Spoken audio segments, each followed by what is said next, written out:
A'oudou billahi minash shaitanir rajim. Bismillah. Wassalamu alaikum. J'espère que vous allez bien les frères et sœurs. Donc aujourd'hui, on va faire une petite réponse à Monsef Zenachi concernant sa vidéo qu'il a fait, ça date quand même d'il y a quelques années. Donc, le danger de rejeter un hadith car il contredit le bon sens.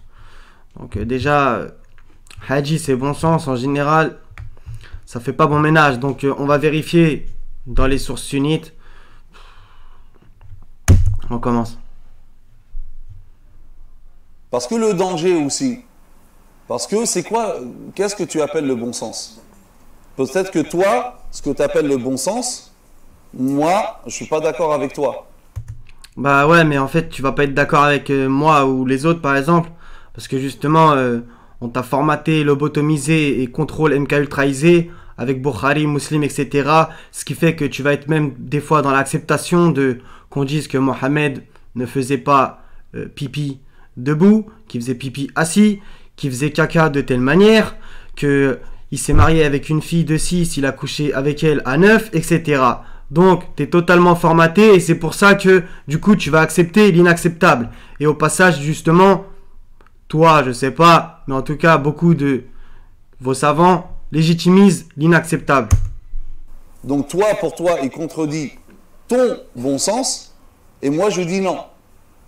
Donc, là encore, c'est pour ça que je dis que, bien sûr, les grands savants comme le Bukhari, Muslim, etc., c'est des savants immenses, mais ils ne sont pas infaillibles, ça tout le monde le sait, c'est pas nouveau. Ouais, enfin bon, excusez-moi, mais quand même, quand il y a écrit sur le devant du bouquin, donc je vous le montre en grand pour ceux qui ne voient pas, quand il y a écrit authentique, ça veut dire authentique, ou alors on parle pas la même langue. Authentique, il y a écrit. Donc authentique, ça veut dire quoi?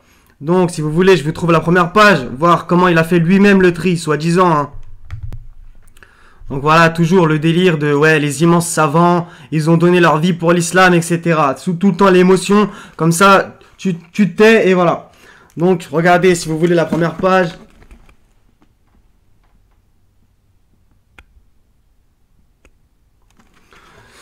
C'est le plus grand et authentique livre rassemblé, d'accord? Donc quand même, le Sahih al-Bukhari est considéré par toutes les générations de savants comme le livre le plus authentique. Bon, ils oublient le Coran, je pense. Donc, l'auteur de ce livre, Mohammed, etc., l'imam Bukhari a mis 16 ans pour rassembler ce grand ouvrage. Il fait la prière de consultation avant de mettre un hadith. Là, franchement, il y a de quoi au minimum d'en douter, hein, vu ce qui s'y trouve. Donc, vous inquiétez pas, on va aller fouiller un petit peu dans les égouts. Il est le mieux renseigné sur les chaînes de transmission d'un même hadith et les nuances possibles entre elles. Donc ça, c'est la douille des chaînes de transmission. Ce qui fait qu'en gros, si le mec, il est tamponné, il est validé, il peut dire n'importe quoi sur Mohammed, selon leur délire, ça sera dit authentique. D'accord? Et même des hadiths qui sont, en 2020, rejetés alors qu'ils viennent de votre livre soi-disant authentique, voilà, vous faites des pirouettes. C'est-à-dire qu'il les a mis, mais finalement, ça grince un peu, vous avez du mal à les accepter. Donc, il cessa de voyager, blablabla, etc. J'ai disposé dans Al-Jami 600 000 hadiths en 16 ans pour le prendre comme un argument qui me sauverait du châtiment d'Allah. Mauvaise phrase. Donc, 600 000 hadiths, il y en a plus ou moins 7 000. Donc, si on fait un simple calcul mathématique, ça fait 1%. Donc, voilà, il a fait quoi? Donc, 1 sur 100, il l'a pris. Et franchement, dans les 1% qu'il a pris, il y a énormément encore de mensonges, comme d'habitude. Pour pas dire tout, mais bon, bref. D'accord? Donc, si lui, il a considéré que 99 mecs sur 100 étaient des menteurs, c'est vraiment incroyable. Donc, voilà, comme d'habitude, l'émotion des grands savants, des immenses savants, blablabla, qui ont donné leur vie pour l'islam.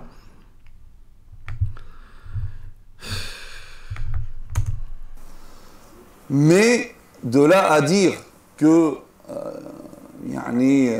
faut faire attention et mettre en garde les gens contre Sahih al-Bukhari, et lorsqu'il y a un hadith, non, je ne parle pas de toi, parce que je sais que ça se dit, même sur Internet, certains, etc., ils disent que s'il y a un hadith qui est rapporté, il faut le passer, donc l'examiner par la raison. S'il contredit la raison, faut le rejeter, quel que soit le rapporteur. Bah, j'ai envie de te dire, c'est normal. Allah, il nous dit, y a-t-il quelqu'un pour réfléchir? Il nous incite à raisonner, à méditer, etc. Donc c'est quand même grave ce que tu dis. En gros, vu que c'est tamponné, soi-disant authentique, et soi-disant, c'est ce qu'on attribue à Mohammed, bah voilà, faut perdre la raison, faut rien calculer, et faut tout accepter, comme des moutons. Là, ça peut être dangereux. Parce que C'est vous qui êtes dangereux. ta raison n'est pas la mienne, n'est pas la raison de l'autre, etc. Ça c'est sûr, et on va voir, vu les contradictions, déjà, entre les hadiths et le Coran, manifeste, mais même entre les hadiths, il y en a. Donc les choses, ça ne se passe pas comme ça, et c'est aussi faire preuve de mépris face à ces savants-là, des grands savants, Voilà, comme d'hab. qui ont passé leur vie à recueillir les hadiths, etc. Et vraiment, ils ont atteint un niveau extraordinaire. Non mais ça veut rien dire, ça, t'as passé ta vie ou je sais pas quoi. On n'est pas dans un, je sais pas moi, dans un délire de si t'as passé 200 ans à étudier l'islam ou si t'as passé 1 an à étudier l'islam. C'est la sincérité et surtout la vérité qui compte. Ça c'est n'importe quoi votre délire à chaque fois. Donc ça veut dire que le mec qui passe toute sa vie à adorer le diable, il est sincère lui aussi. Bah oui, et alors? Ça veut pas dire qu'il est pas dans le faux. C'est pas un bon argument ça. Mais ça c'est toujours l'émotion. Toi t'es qui? Tu sors d'où? T'habites en France? Eux c'est des grands savants, blablabla, blablabla. Ils ont étudié dans les plus grandes universités. Qu'est-ce qu'on en a à faire nous? Et alors, les présidents ils sortent bien de l'ENA. Ça en fait d'eux des gens bien. Ils ont plus étudié que toi et moi sûrement. Et alors? Ça fait qu'ils sont dans la vérité. On ne peut pas venir nous maintenant à al-hadith et contredire la raison. Bah bien sûr que si, on peut venir. Justement, ça n'a pas été fait. C'est pour ça que la dite communauté musulmane en est où elle en est. Je ne peux pas réfuter un hadith sous prétexte qui contredit la raison. Bah bien sûr que si. Enfin, je sais pas, là tu dis des évidences. Ça, c'est une chose. Maintenant, les savants, ils ont déjà fait des efforts d'analyse. Ils ont rejeté certains. C'est très peu. Bah oui, c'est très peu, parce que justement, avec l'inquisition que vous avez faite, voilà, vous trouvez sur des sites, celui qui rejette un hadith authentique, c'est un mécréant, etc. Donc voilà, c'est normal aussi. Vous avez aliéné tout le monde. Donc du coup, tu peux rien dire. Mais c'est normal aussi. Mais il y en a qui ont fait un petit peu de travail. Par exemple, je sais pas moi, Al-Albani, il a rejeté certains hadiths. Justement, il s'est pris les foudres de pas mal de gens. Comment ça, tu rejettes un hadith de Bukhari? Les hadiths rapportés par Al-Bukhari, ou Muslim ou d'autres. Mais pour tomber sur un hadith rapporté par Al-Bukhari ou Muslim qui n'est pas authentique, c'est vraiment très très rare. Pour quelqu'un du commun des musulmans, c'est presque impossible. Presque impossible. Bon, bah on y va tout de suite. Donc, contradiction, foutaise et même calomnie envers Mohammed, ok? Donc, on est dans le tome 5 de cette édition, etc. Donc, hadith numéro 6888, je vous le montre. C'est en jaune, comme ça, il n'y a pas de bizarrerie. Donc, c'est avec le même isnad, chaîne de transmission, Abu Huraira rapporte que le prophète, soi-disant, a dit, n'a jamais dit, et Inch'Allah, il se désavouera de vous. Tu ne commets aucun délit si, entre parenthèses, par indiscrétion, c'est pas dans le texte, une personne regarde au milieu de ta maison sans ton autorisation et qu'il arrive que tu lui crèves son œil en lançant sur elle un caillou. Bah bravo. Allez, on continue. Sur cette page, donc dans le hadith, dans le tome numéro 3, hadith numéro 3268, on va pas le lire en entier, je vous incite à mettre sur pause si vous avez envie. De toute façon, vous le connaissez. Donc selon Aïcha, etc., blablabla, blablabla, quel est le mal de cet homme? Quelqu'un va lui dire.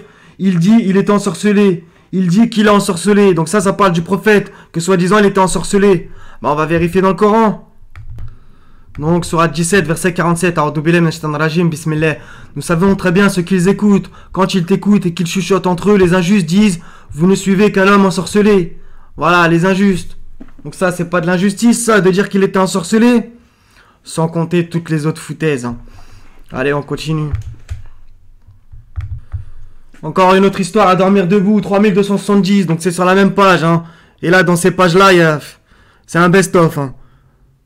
Donc, selon Abdullah, 3270, soi-disant, il a dit, on cita devant le prophète, soi-disant, un homme qui s'était endormi toute la nuit jusqu'au matin. Soi-disant, le prophète, il dit, c'est un homme que le diable a uriné dans ses oreilles ou dans son oreille. Donc, c'est souvent pipi caca. Hein. Ça vole pas plus haut. Donc, je vous en trouve plein d'autres dans ce style-là. Un hadith qu'ils ont rendu faible, parce que bien entendu, ça les intéresse pas là pour le coup. Dans Sunan Ibn Majah, donc un livre aussi reconnu chez eux. Bah après ça dépend selon l'édition, je pense. Livre du mariage, hadith 1997, donc vous le trouverez sur internet. D'après Aïcha, soi-disant, je n'ai absolument jamais vu le sexe du messager d'Allah. Rapporté par Ibn Majah dans ses Sunan, blablabla, etc. Ce hadith a été jugé faible par Ibn Hazm, Al-Busiri, Cheikh Al-Albani, etc. D'accord? Qu'est-ce que vous voulez dire de plus? On continue. Encore toujours dans le même style. 390, donc ça c'est dans Muslim. Hein. Abdullah ibn Omar a dit, il est des gens qui prétendent qu'il ne faut pas faire face ni à la Kaaba ni à Jérusalem en satisfaisant un besoin naturel. Or moi, ajouta Abdallah, un jour que j'étais monté sur le toit d'une maison, je vis l'envoyé de Dieu, assis à croupeton sur 2 briques sèches pour satisfaire un besoin naturel, tout en faisant face à Jérusalem. Bravo, comme d'habitude. Encore la contradiction. D'après Hudayfa, un jour que j'étais en compagnie du prophète, il se rendit auprès d'un tas d'ordures où il urina étant debout. C'est très bien de raconter ça sur un prophète, très bien. Je m'écartai alors, mais le prophète m'appela. Je m'approchai donc en se tenant derrière lui. Il fit ensuite ses ablutions et passa sa main humide sur ses chaussons. Bravo, allez. On continue, regardez comment ils vont galérer là, à se justifier. Donc, soi-disant, le hadith de Aïcha, comme je vous l'ai dit tout à l'heure, ne croyez pas celui qui vous dit que le messager d'Allah a uriné debout. Donc, on fait comment, encore une fois? Il se rendit auprès d'un tas d'ordures où il urina debout. Je sais, je suis obligé d'aller dans les égouts, c'est dégueulasse, mais c'est encore pour montrer leur foutaise, leur délire. Donc voilà, il n'y a pas d'interdiction générale d'uriner debout, etc. Ils sont obligés de se prendre la tête avec des foutaises. Donc maintenant, Allah, il envoie un envoyé pour apprendre aux gens comment uriner. Bah oui, c'est ça. Donc il y en a des dizaines qui vont dans ce sens-là, des dégueulasses. Donc maintenant on va passer au testament. Encore une fois, ils vont vous faire mal à la tête. Donc ça c'est dans Bukhari 5022. Ok? Dans ce tome-là. Bukhari 5022, je vous le montre. C'est la partie en jaune qui va nous intéresser. Et après on va aller dans Muslim voir si ça se contredit. Bien évidemment que oui. Talha dit, j'ai interrogé Abdullah ben Abi Awfa en lui disant, est-ce que le prophète avait testé, donc fait un testament? Abdullah dit non. Je dis, et comment donc a-t-on prescrit aux gens le testament? On leur donne l'ordre de l'observer sans que lui ne fasse un testament? C'est très bien, c'est parfait. C'est exactement ce que Allah prescrit dans le Coran. Abdullah dit, il avait testé le livre d'Allah, le Coran.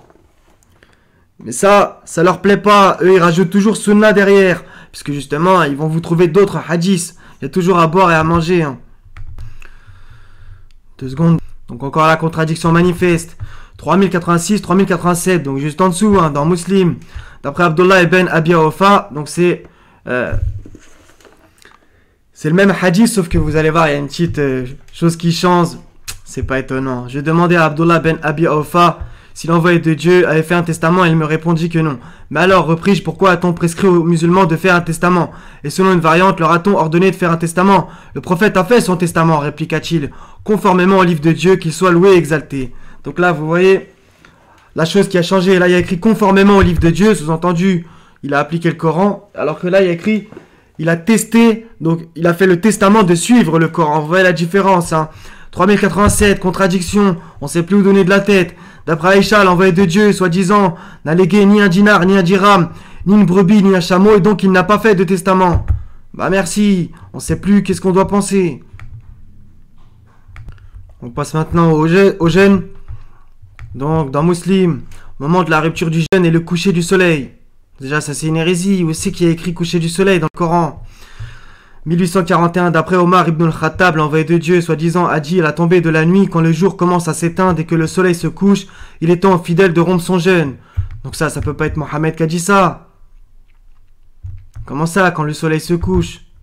Ben non, c'est pas ce qui est écrit dans le livre. 287, A'udhu billahi minash shaitanir rajim, bismillah, on cite un petit segment. Puis accomplissez le jeûne jusqu'à la nuit. Souma atimu siyam ila al-layl. Al-layl, ce n'est pas le maghreb.